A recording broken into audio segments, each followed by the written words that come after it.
Hey everyone, welcome to another episode of Taiwan On, our Fishing the Midwest podcast produced in conjunction with Strike King Lure Company, Lou's Fishing, and also our good friends at Henny's Marine. And today we're privileged and honored to have Mark Zona, one of the premier names in the sport of bass fishing. He is the host of Zona's Awesome Fishing Show, and he also works as commentary with BASS on the tournament side. And Mark, welcome to Taiwan On. Great to be on again, and it's very interesting. We were on together last year, and I have to apologize. We were going to try to fish together this year, but I snuck through in the dark of the night and knocked a couple shows out unknowingly by a lot of friends up there. Sure. Well, we'll try to make that happen at some point in time, Mark. So these are both of us working with Strike King and Lou's. These are exciting days with what just happened over the weekend. Jay Shakurit from Stevens Point, Wisconsin. His dad, Jason, National Walleye Tour Angler of the Year. What a unique story, those two guys. And, you know, a walleye dad raising a bass fishing son. Talk about that a little bit, if you would, Mark. That's a weird dynamic, man. I'm a bass fisherman that raised bass fishing sons, so I don't know what it would be like in the household here in the Zona house, at least. But you know, in all honesty, it's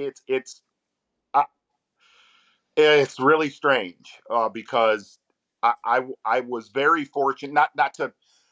But a quick story. I was very fortunate to watch my children have success in large not an Elite Series tournament, but Right. very large tournaments, whether it was college championships or the Bass Pro Shops Opens. That's where I really met Jason and Jay a year ago. But I knew their name. I mean, you know, from Minnesota to Wisconsin, you know who the Hammers are, and I knew when I met them. But what was interesting was texting both of them throughout the event. You always see, you know, I was a soccer mom, but I guess I was a soccer dad raising tournament fishermen, and I knew what it was like for Jason. The last couple days of that tournament, you're a absolute nervous wreck, and you know what's cool is Jason has accomplished so much in his career walleye fishing. There is no better feeling as a parent than to see your child accomplish his goals and dreams. And for him to do it, for Jay to do it in the fashion that he did it was, it's weird. I made this comment. It was a proud week for that family. It was a proud week for Strike King and Lou's. And selfishly, it was a very proud week for me. So it worked out good.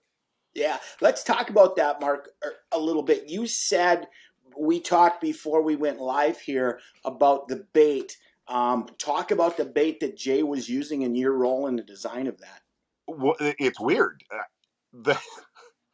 I know exactly where he was fishing on Lake Ontario, and rewind about 8 years ago, ballpark, best guess, 8 years ago. I was out on Lake Ontario shooting a Zona show, and I was up shallow, and they were cruising around, and I did not have a proper drop shot bait. Okay, I did not have the correct bait, so I grabbed a Strike King baby rodent. Okay, and what I did was I basically took scissors and sliced it right in half. So it had a flat bottom and kind of that rib top. If you go to your garage and you have a baby rodent and you do that, you'll look at it when you slice it in half. And I dropped it in front of a smallmouth that was cruising. It was about a 4.25 pound fish. And I caught it. And I thought, dang, we got a bait here. And that is verbatim. And that's why it's called a half shell, because we sliced a baby rodent in half. And we basically got that bait to market about 10 months after that actual incident. I went home and I told Van Dam what I did, and we refined it a little bit. But what's really cool is where I did that was about 1 mile from where Jay caught 100 pounds in this. That's an incredible story. That's an incredible story. Yeah. So in addition to, okay, so I almost think Jay owes you some royalties or something here because now I'm all in. I'm you're all in on it. Yeah. So he used a bait that you designed, and he used a rod and reel setup that you designed as well. Talk about that if you would. you know what was it was funny because I was talking to my wife there. Of all the tournaments, this I've covered hundreds and hundreds of Bassmaster tournaments. The one I really would have liked to covered is when somebody that I know breaks 100 pounds and breaks it with the rod, the reel, and the lure that I decided. And this was my one tournament that I had a vacation on, but I did I caught myself tuning in a lot more than usual on a tournament that I'm not covering, just because number one, St. Lawrence River in Lake Ontario, I have fished there since I was 19 years old, Wow. and I watched the incline of that place, and to see what Jay did out there with, and what's funny was I asked him of the four Lou's Zona signature rods what one he was using, and he told me he was using a 6'10". I told him, I said, man, that's the one I probably use the least for smallmouth. It's more of a shaky head, a little bit of a dock skipping rod. You could even use it for a little bit heavier, like kind of power Ned fishing. Um, Sure. I, when he said that, I thought to myself, darn it, I guess I should use that model a little bit. Um, but he paired that with a Lou's custom light, and before we went live, I was talking to you about it. That was a reel that Rocky from Strike King and Lou's from Rather Outdoors got in my hand back. This was probably almost 2 years ago, and said, "Take this reel, beat it up, and tell us what we need to do better to it." And it was a long, aggressive process to get that custom light. What was really cool, texting back and forth with Jay, is the thing that we worked with the most on that reel was, number one, to be light, to have a initial startup speed when you initially turn that reel handle, for it to flow like air. But the Hmm. most important thing to me, battling smallmouth, big smallmouth, not 2 or 3 pounders, is a flawless drag system. That is what we worked on day and night for that custom light reel. And it was cool because, texting back and forth, we were talking about the rods and the lures and stuff. And Jay said, "Man, the heck of a job on the reel. The reel's been flawless the whole tournament." So it was a very proud week, for what he did. And not only that, from a big picture from a big picture perspective, dude, he's a very mellow, calm, Yep. laid, like, I told Mercer, I said, I thought he was going to weigh in the final day and take a nap behind the stage before y'all handed him a He looked trophy. bored. He looked I, bored. right, but I'm going to tell you that here's what's funny is that is going to be, not going to be, it already is. That's his biggest strength, is that dude he doesn't, the wheels don't get shaky with him, and that's Hmm. going to pay big dividends. And you could see that his father has that Yep. eerily similar trait, to where he's a flatliner, man. Both of them are just like, dude, does your heart ever increase when you hook a 6 pounder? Um, but from a big picture perspective, somebody had asked me years and years and years ago, because it almost happened up by your house. If we would have had a 4-day tournament, Seth probably was going to break a Uh-huh. 100 pounds on Mille Lacs, and then he almost could have done that again on St. Clair a year or two later. But to do what Jay did, you needed, number one, an incredible spot, combined with incredible technique and electronics. Obviously, he was using a front facing sonar, but most of all, I texted Davey during the event, and I said, I have fished there for 30 years 30 years, and I have never seen three, much less four, competition day. I used to fish a lot of tournaments there. Hmm. I've never seen 4 days where you could run wide open, because I have said it in my shows. I've taped on Lake Ontario more than any other place on earth, more than Lake St. Clair, more than Lake Huron, more than the lake that's to the right of me where I grew up on. But that lake will humble you. It will chew you up and spit you out at least 1 out of 4 days. And it never, Never ever did. did it. Right, right. So was Jay in the lake? Mm-hmm. Okay. Yeah. So Seth made the comment on stage that those fish in the lake are dumb in fighterism compared to those river fish. Is that true? Talk Well, there's a reason why. The river fish used to be incredibly dumb, but they did. They were very dumb 3 or 4 years ago. But you put a couple 300 boat college tournaments, a couple 200 boat high school tournaments, a weekend regional, another AAA tournament. Well, though a lot of those tournaments do river only. You cannot go to the lake. Um, and the other thing, so number one, pressure has made the river much tougher. But the other thing is, it goes back to what I was talking about on weather, is Mother Nature protects those fish on Lake Ontario to look, I'm going there in 12 days.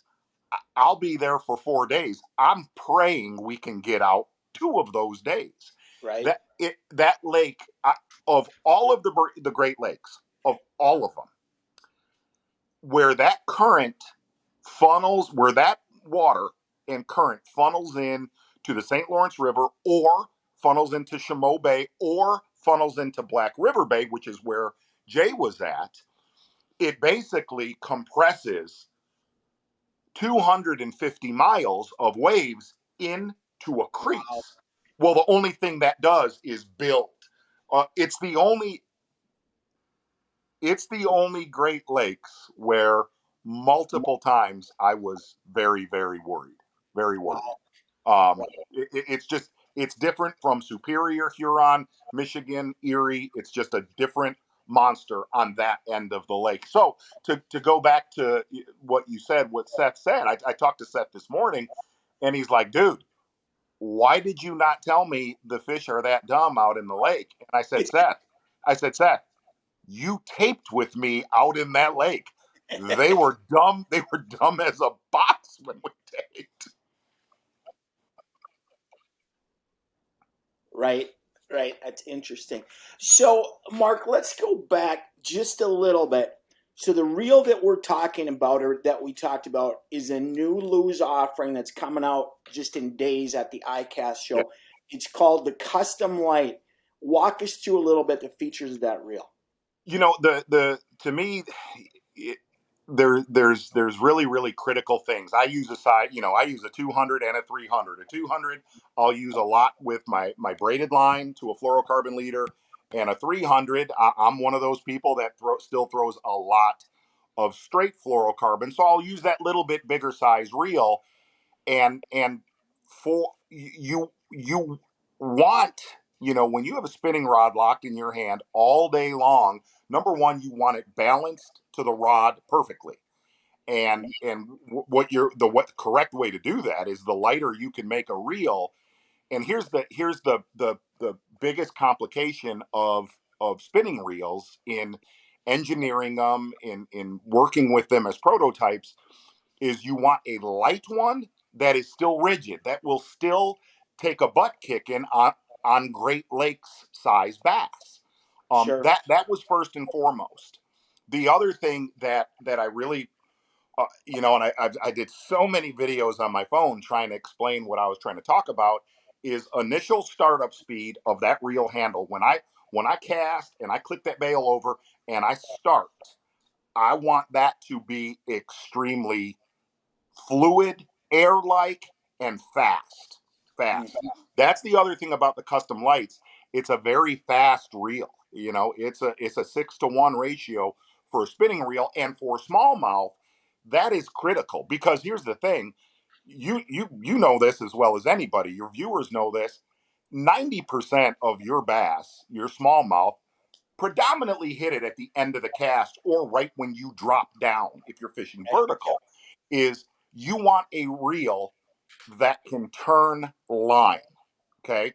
And by far the most important thing that the whole engineering team, Dave Hinkie, Rocky Kelso from Luz, the biggest thing that we sat in meeting after meeting, they needed to nail the drag system on this Mm-hmm.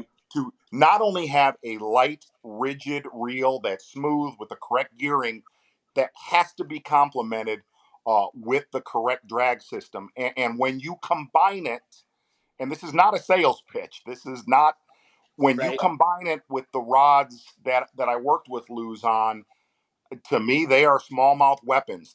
Every single rod in the lineup has a lot of leverage, and what I mean by that is they have a soft tip. You know, basically what I always say, you want a tip that's about 4 guides down, and then you want backbone. And where you want that, where and why you want that in that rod, is a smallmouth is going to give you problems in 2 different places.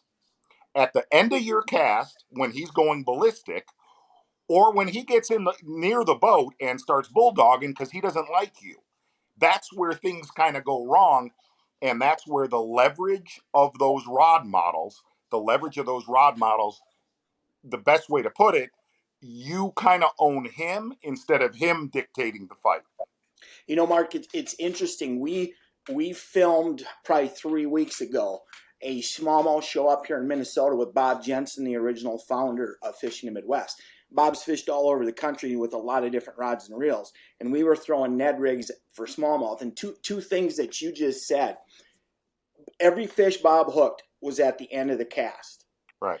And the second thing is, when those fish did get to the boat, I remember him saying several times, "Man, I feel like I'm in control of Yeah. this fish at the boat." And I told him, I said, that's what they were designed to do, was give you control of those fish at the boat, and they certainly do that. Bob was, like I said, he's fished 1,000 rods and reels in his lifetime. He was really impressed with that Zona signature. That's awesome. There's a real weird balance in smallmouth rods, and you'll totally know what I'm talking about. Is if you get one too stiff, you will tear out of a smallmouth. Right? If you get one too parabolic, he is gonna, if the rod is too parabolic, he is gonna at some point get slack in that line and throw your junk.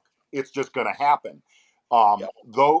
Those blanks, especially the 7.2, Bud, you hook one, you kind of own him, and that Yep. was the main thing that we worked on with that rod, with that reel. Where I think if any hardcore smallmouth fisherman picks one of those up, they're in the wheelhouse. Yep, exactly. Well, and here's the other thing too, Mark, getting back to the real side of it. I'm excited from just a fisherman's perspective with that custom light reel, because not only is it going to allow me to catch, bass on a drop shot, a Ned rig, whatever, large and smallmouth, but now it's a hardcore walleye guy's dream reel as well. Because, one of the things that we're doing a lot of now is with forward facing sonar is seeing fish out ahead of us along weed lines and pitching to them and pitching and pitching and pitching. So the same thing, we want a reel that, you hook a 7 or 8 pounder at the end of a cast. You need that reel to perform and not flex, Yes. and having that quality drag. Because, big walleye, even though I know bass guys make fun of them, you get a big one on when he or she sees the boat. They don't like the boat so much either. I always tell guide clients, or used to tell guide clients, get ready, because when she gets to the boat, she's going back down. Well, I actually accidentally caught a 10-pound walleye on that setup like That's two awesome. weeks ago with my father, and naturally, my dad wanted to knock the sides off of the thing, but we decided to let it go, and it worked out good. But it was a total mistake, but it was my biggest walleye this year, so it worked out good. That's awesome. I've heard those walleyes are good eating. I don't. It's what I've heard. It's what I heard. So, Mark, I wanted to keep it for like a pet or something. It was so big. there you go. There you go. So, Mark, let's talk. We just got a few minutes left, but let's talk. Give our viewers and our listeners some of your thoughts now. Middle of July, smallmouth bass in particular, North Country smallmouth bass. You, Walk you us know through that. what? You know what's really strange is I just did an article for for Strike King. It was on their website. We do a little zone. We do zones Yep. of different regions of the country, and this is no joke. The month of July is the only month that I take off of smallmouth fishing. I have the whenever I go tape right now, predominantly I go tape for largemouth. The reason why a lot of the fish are just maybe one or 2% of population is still spawning, but for the most part they're broke up.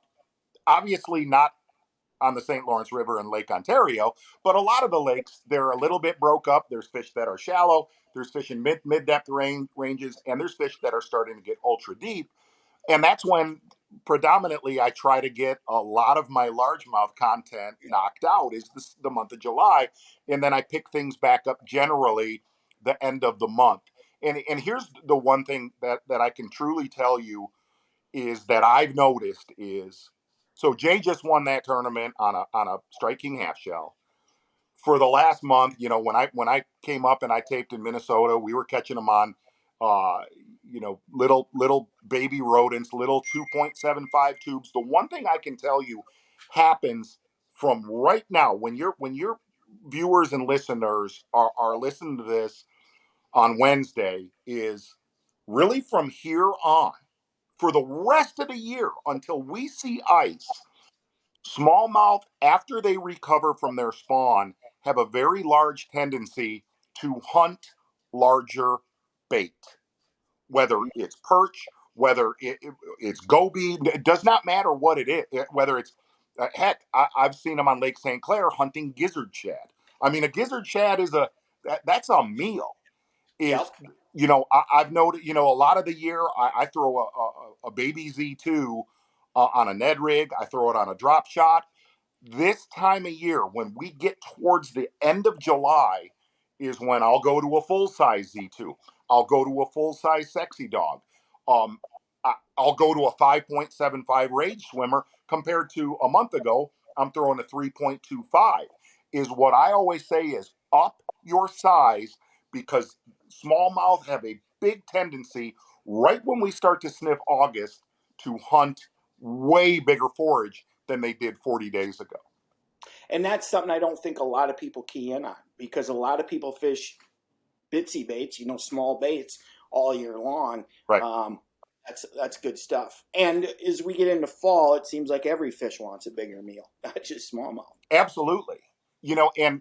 And where I learned a lot of that, was from Lake St. Clair to the UP to Lake Ontario.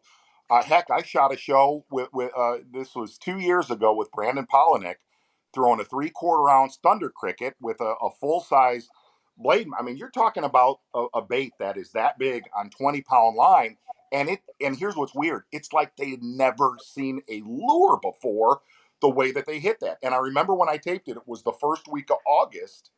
Um, and that's one of the things that I can't, one of the biggest misconceptions, and we've talked a lot about spinning rods and reels, and that's what I grew up, that's what I truly understand probably the most in the bass fishing world is don't ever overlook oversized baits and oversized line for smallmouth. Don't ever do that because a lot of times the biggest ones you will catch on a trip in a day, whatever it is, will eat that biggest bait that you have in your tackle box. Mm-hmm. That's awesome. Great stuff. So, Mark, any final thoughts as we head into the last part of the year or the You second know, half? it's funny. I was I do mean this. I've grown up in the Midwest. I live in southern Michigan now. As much and I'm heading there. I'm headed to Lake Ontario in a couple weeks. As much as catching 100 pounds, that's absolutely incredible what Jay did. I am amazed at the lakes in Minnesota. It's really uh, to me. Don't get me wrong. I'm not a winter person. I'm not a winter person in Michigan, Minnesota, New York. I hang in Texas throughout the winter. Um, but I truly believe Minnesota is I said that I made this comment on one of the shows. I look, if you're going to catch a big bass, you go to California, Texas, you can go to Florida. If you are a bass fisherman, largemouth, smallmouth, if you are a fisherman, panfish, walleye, I, if my wife would let me spend, I don't know, a month or 2 months of the year in Brainerd, Minnesota, I'd love to hang with the Lindners. You know what I mean? I mean, hey, there's a reason they moved to that region of the country. Exactly. Exactly. They knew what they were doing. Yeah, it took me a few decades to figure it out, but I figured it out. All right. Awesome. Mark, we'll let you go. As always, we appreciate your time and we'll catch up with you down the road. I promise the next time I slide through, we're going fishing. All right. Sounds good, Mark. Appreciate your time. All right, folks, that was Mark Zona. Mark is the host of Zona's Awesome Fishing Show. And, there you have it, some great insight on what Jay Shakurat used in terms of baits, rods, and reels this past weekend in breaking, winning the first ever century belt in the smallmouth bass fishing world. That's cool. And to hear Mark's unique perspective on his role in the design of the equipment that Jay was using was great. And, of course, always his fishing tips on smallmouth in particular, very, very applicable all across the Midwest and the rest of the country as well. So Mark actually referenced Leech Lake, Minnesota a little bit ago, and he was up in that area a couple weeks ago filming with Seth Fighter. And speaking of Leech Lake, we're going to go to Walker, Minnesota, the shores of Leech Lake, and we're going to catch up with Grant. Grant is one of the managers at Reed's Outdoor Sports in Walker. And Grant, welcome to the Taiwan On podcast. And start out with, tell us how the fishing is up on Leech Lake in the Walker area. Absolutely. Thanks, Mike, for having me on. But yeah, fishing's been pretty solid in the area. We're kind of getting to those dog days of summer. So, I mean, if you're looking for a walleye report, it's going to be early morning, late evening, a lot of rigging, bottom bouncers, crawlers, that whole deal. Lighted slip bobber bite's good. But I know what you're here for. You're looking for a bass report, which I know Leech Lake is not much of a hidden secret anymore for the smallmouth and, of course, the largemouth. But smallies, guys are catching a few, and the average size on Leech Lake, I said, you're going to be impressed with it. We got some healthy fish out there. Yeah, that's cool. So, Grant, let's talk a little bit, and I know we're going to talk more about bass, but those walleyes, what kind of depths are those fish out in the deeper structure now? Is that kind of what we're looking at? They are. I mean, you'll still find some fish up shallow, during low light periods. But for the great majority of these bites, if you're fishing main lake, I'd be looking during the day in that 18 to 22 feet. Again, pulling bottom bouncers, crawler harnesses. You can rig some leeches as well. But the best bite has been low light. I wouldn't be afraid to slide up a little shallower on those rock reefs and points towards evening. You can throw your drop shot and leech, your slighted slip bobbers in a leech and really get after them. And this is the time of year that after dark trolling bite really heats up with some of your shallow shad wraps around that Goose Island area, and you can really put a lot of fish in the boat. Sure. So, Leech Lake, obviously one of the premier walleye fisheries, not just in Minnesota, but in the Midwest as well. So let's talk, Grant, about bass. Now, back in my tournament days 10, 15 years ago, when we went to Leech Lake, it was a frog and a throwback rod, in case a largemouth missed the frog, and we were in the wild rice. Things have certainly changed up there, haven't they? They have. That's still going to be your two kind of staples. If you're chasing largemouth, a black and blue jig and pig, and your frog getting up in the rice, the pads, some of the nastiest cover you'll find on leech here. But in the last 5 years, those smallmouth have taken over as some of the big fish in tournament bigs. So if you're not having a couple 4.5, 5 pound smallies, you're typically not placing that well. Okay, so walk us through a little bit. I know that like Boy Bay and some of those north end bays were kind of the hot spots back in the largemouth days for the wild rice. I'm assuming now the guys are more out in the main lake on the smallmouth, or are they spread throughout the system? What does that look like? Correct. Well, if you're looking for largemouth, your steamboat bays, your boy bays, any of your primarily shallow, weedy bays are going to be produced. You will find some up in the Federal Dam area in that channel. But yeah, smallmouth, they are going to be located pretty much anywhere there's rock on the main lake, which for the most part is going to be a lot of your reefs and islands and points in the southern half of the main lake. Now, we are seeing guys starting to find a couple in Walker Bay here, but I haven't quite seen them in thick enough areas to really target them on in Walker Bay. Okay, cool. What kind of depths on the smallmouth, and what kind of lures are guys, using a lot of? Well, right now they're kind of sliding off sliding off the tops of those reefs. I'd be looking at a lot of that mid-depth rock and anywhere from 8 to 15, 16 foot. And you're throwing just a lot of tubes, a lot of drop shots, Ned rigs. You can still on a calm day towards evening get them on top water, which is always fun. But yeah, they're just like a lot of your other smallie lakes with your staples. You'll stick to the staples and you'll do well. Right. How about as we get into fall? Are guys spending a lot of time on that fall smallmouth bite? I would imagine that's got to be dynamite once we get colder. Well, the fall bite on smallmouth can be really good, and we do not have a whole lot of guys chasing them in the fall yet. That's kind of been a little bit of a hidden secret the last few years. It's starting to get out. But yeah, once fall comes around, that's when I'm going to turn back to my square bill, throw a couple more of my, my blade baits, my shallow rapalas, some of my square bill stuff, and just kind of when they put that feed bag on, start throwing some moving baits, zero in on them, and then you can pick them apart with some finesse stuff. Sure.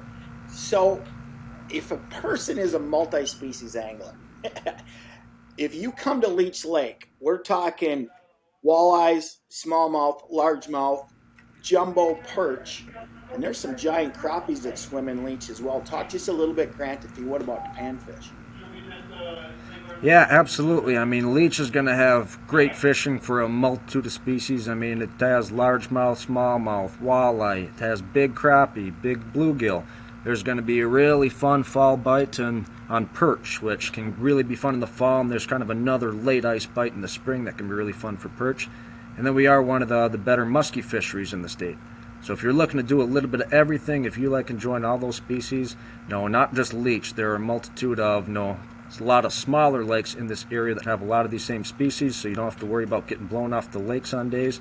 There's always something biting around. Sure. Grant, let's switch gears a little bit before we let you go. Talk about, I was in the store last year and saw you guys have a really nice selection of Strike King plastics and beyond. Talk about that a little bit, if you would. Yep, absolutely. We carry Strike King, Lewis, all your top brands here. We'll have a lot of your drop shotting stuff, your dream shot, half shells, a lot of your craws and whatnot. So we're sitting pretty good on Strike King. I know as far as lures goes, we do have quite a few lures, rods, reels, combos in stock. I know you guys were talking a little bit about one of my favorites, the new Custom Light, which I'm excited to see at ICAST. But yeah, we'll still have plenty of other bait casting spinning options, including my favorite, Custom Pro. Right, and in addition to Strike King lures, for the traveling angler, when you're going to northern Minnesota, if you're anywhere close to Walker and you miss reeds, you're missing out on an outdoor experience. Talk about what you have for the outdoors person. Yep, that is true. We are definitely a shopping destination. We have just about everything you can imagine, both in the hunting and firearms side of things, fishing, outdoor recreation such as kayaks, water sports, clothing. We got a great selection, one of the best selections in the area. So definitely have to stop in and check it out. Yeah, awesome.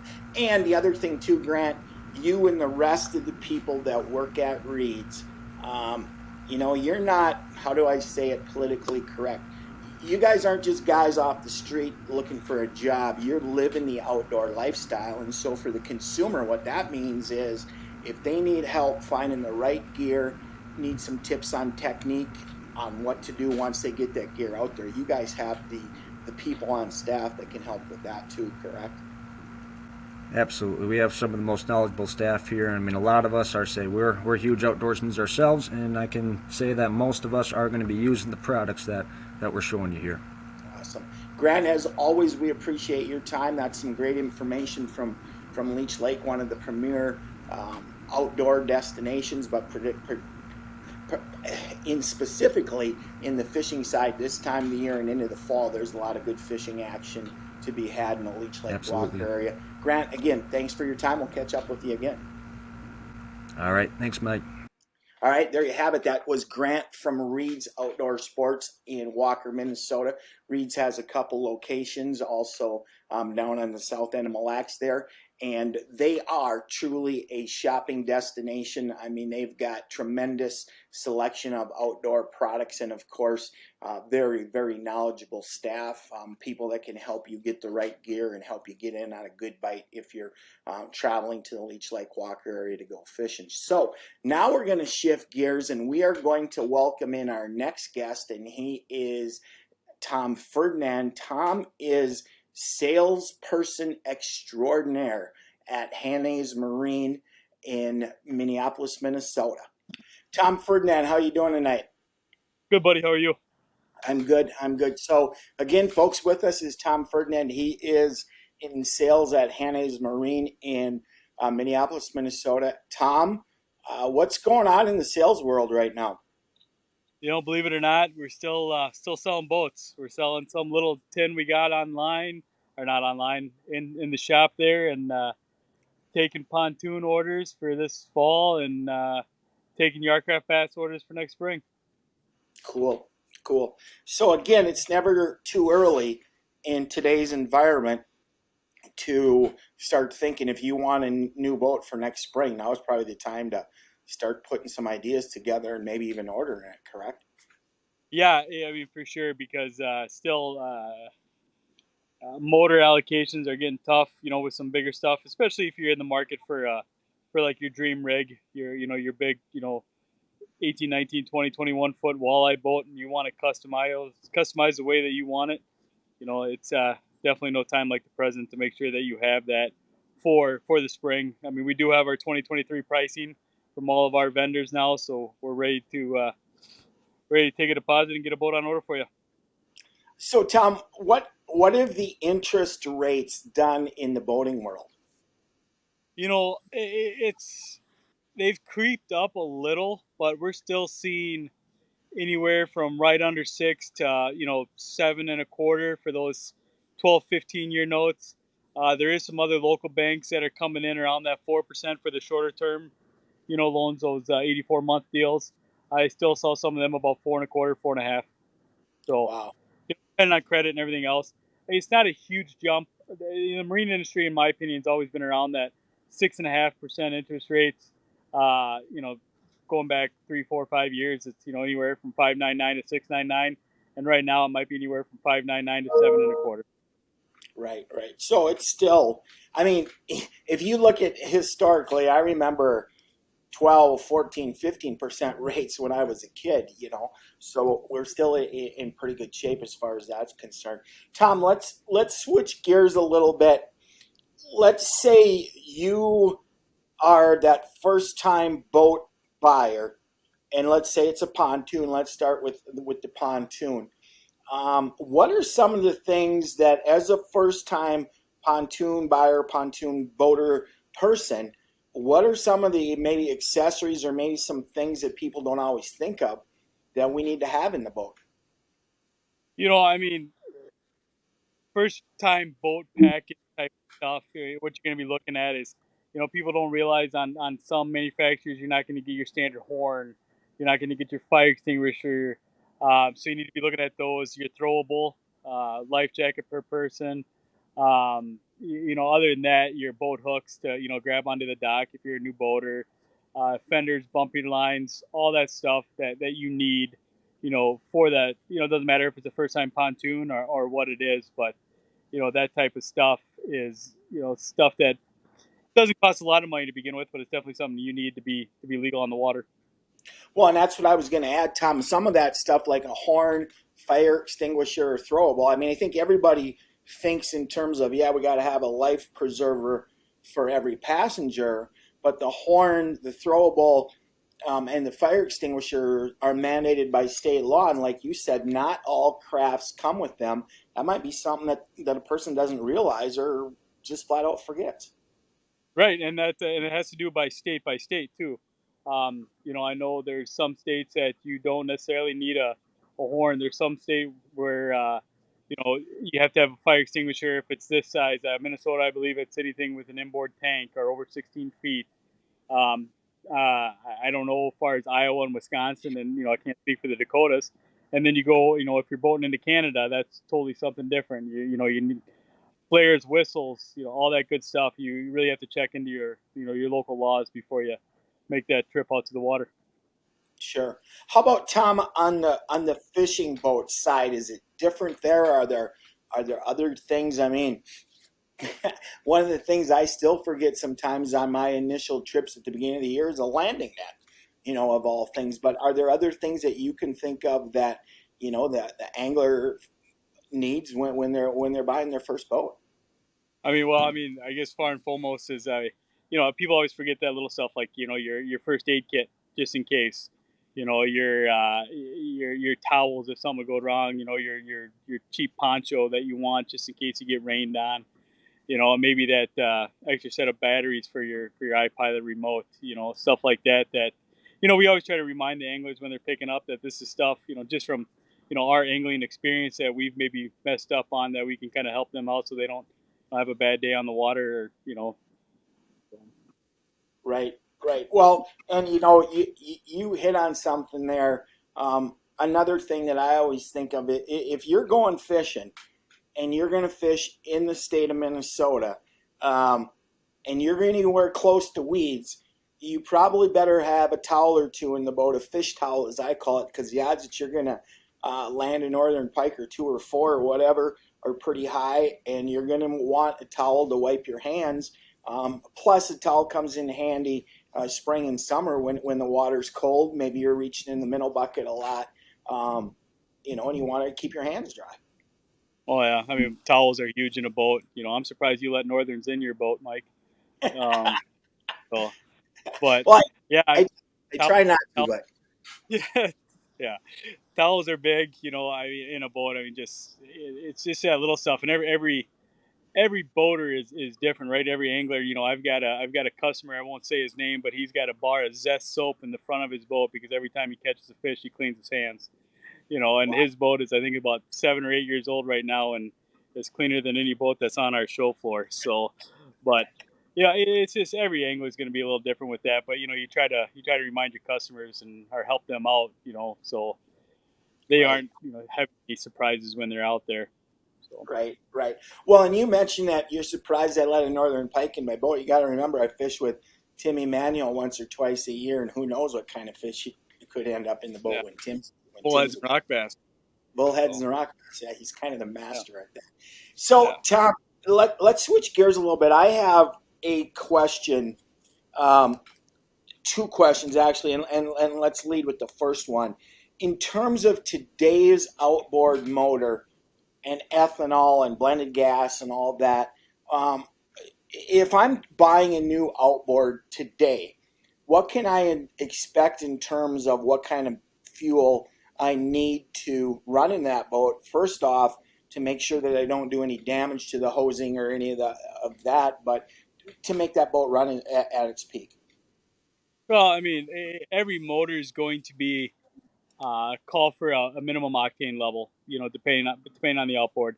Your little motors, your 2.5 to your almost to 150, 115, 150s, most 150s, 87 octane. Is just fine to run through them.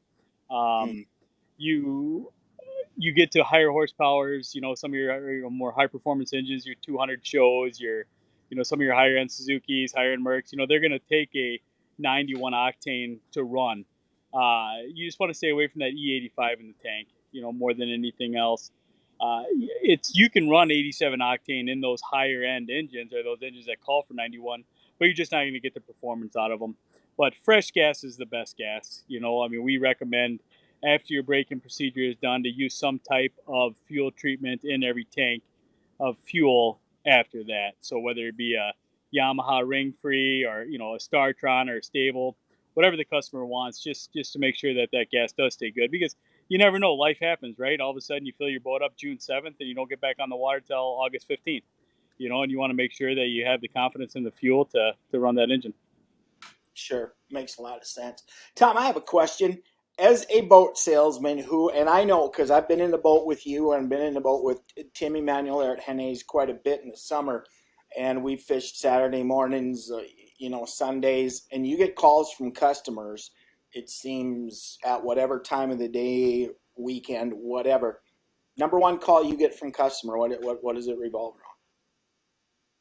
Oh, let's just go back to the 4th of July. I remember 4th of July, I was lucky enough to be off and sitting on the sandbar, and I got 3 phone calls from guys running into, rocks. So, I Really? mean, it was bang, bang, bang on the 4th of July. Yeah, unfortunately for those customers, but it's that lower unit phone calls are common. Um, another I common can attest occurrence. to Yeah, right. I've been involved with you on lower unit issues. Yep. Lower unit phone calls are probably the number one thing that we get uh, on those weekends. And we'll get little questions. That guys call up, and it's nice because the guys got the confidence to call us and not feel like they're bothering us on the weekends.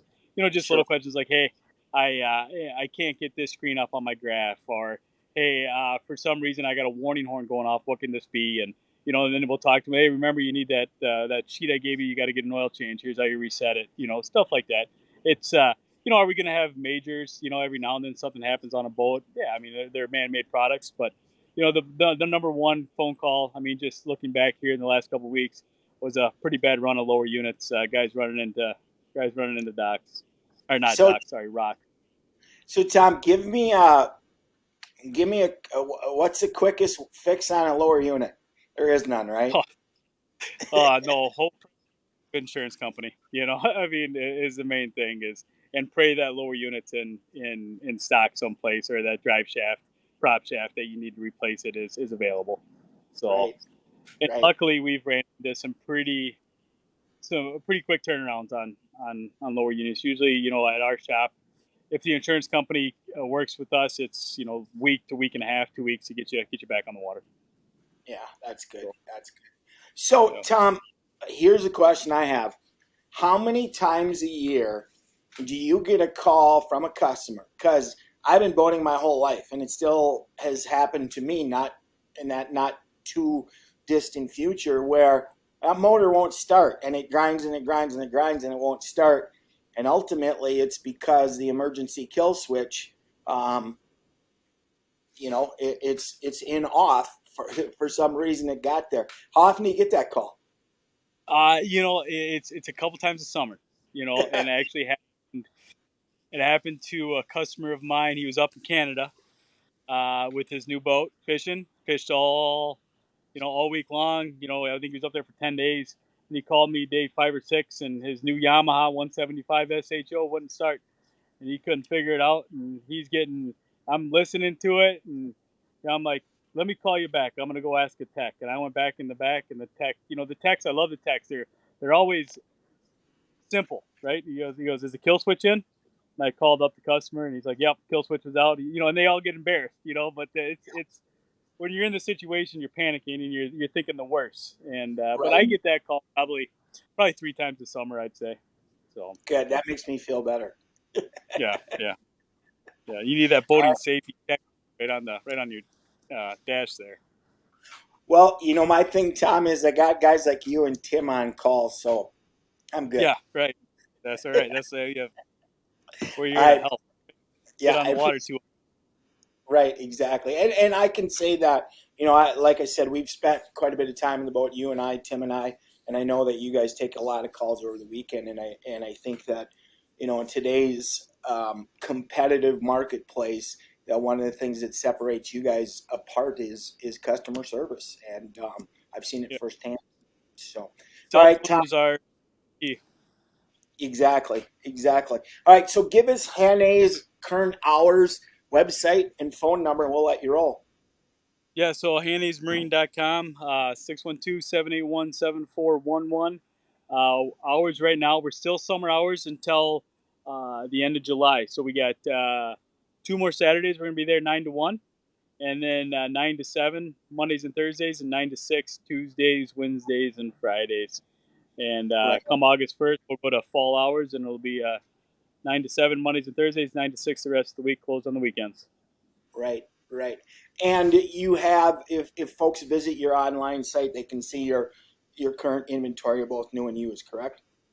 Yeah, and it's ever changing. So we're constantly updating it. Sure. All right, Tommy, as always, we thank you for your time. We'll catch up with you soon. All right, take care, guys. You bet. So, folks, that was Tom Ferdinand. Tom is lead salesman at Hannay's Marine in Minneapolis. They, along with Strike King Lure Company and Luz, are sponsors of our Taiwan on podcast series.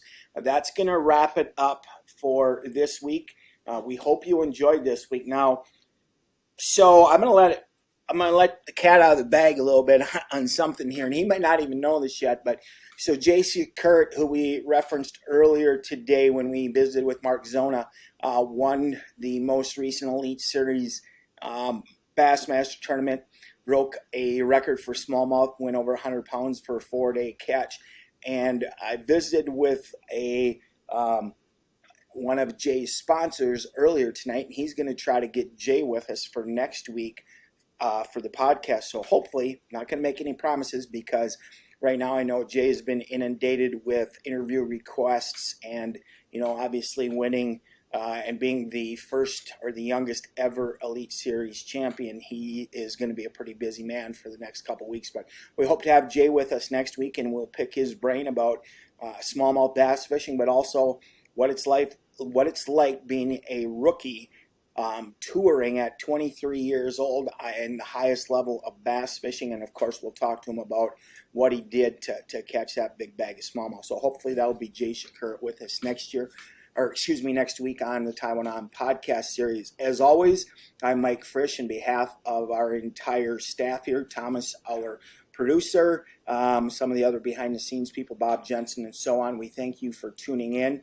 As always, enjoy your time on the water, and we'll see you next week. Until then, remember, include a youngster in your next outdoors adventure.